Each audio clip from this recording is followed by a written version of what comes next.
In today's video, I'm going to teach you how to delete a department in Zoho Desk. Let's dive right in and simplify the process for you. You'll find that this task is not only manageable, but crucially important when rearranging or decluttering your department setup within Zoho Desk.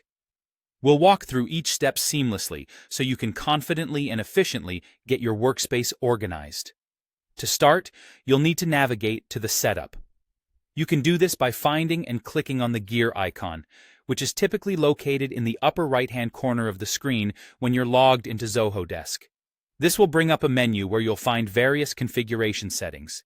Here, you'll want to choose Organization. After selecting Organization, you'll see an option labeled Departments. This is where you can see all the departments that have been created in your Zoho Desk setup. Now, kindly locate the specific department you wish to disable. It's just a matter of finding it in the list, but if you have a long list of departments, it might take a moment to find the right one, so take your time. Once you've found it, simply hover over the department's name. This will bring up additional options. As you do this, look for a toggle button or switch. Clicking this toggle will initiate the process of disabling the department.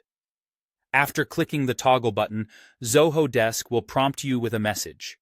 This crucial step safeguards that you don't lose any important agent information or email settings when disabling a department. The prompt you see will provide you with the option to transfer agents and any associated email or mailer settings to another department that is still active. It's vital to ensure you have a destination department in mind where all these resources can be transferred without any loss of data or function. In this transfer window, you'll need to select the destination department.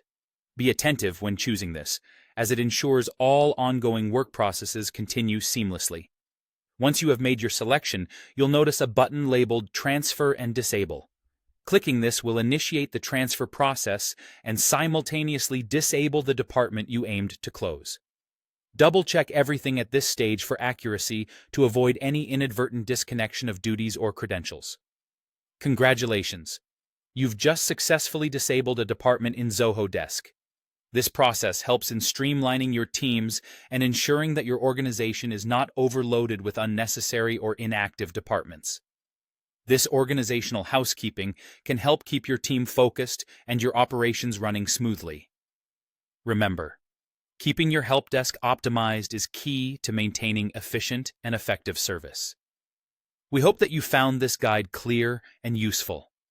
Thanks for watching, and don't hesitate to reach out if you have any questions or need further assistance with Zoho Desk.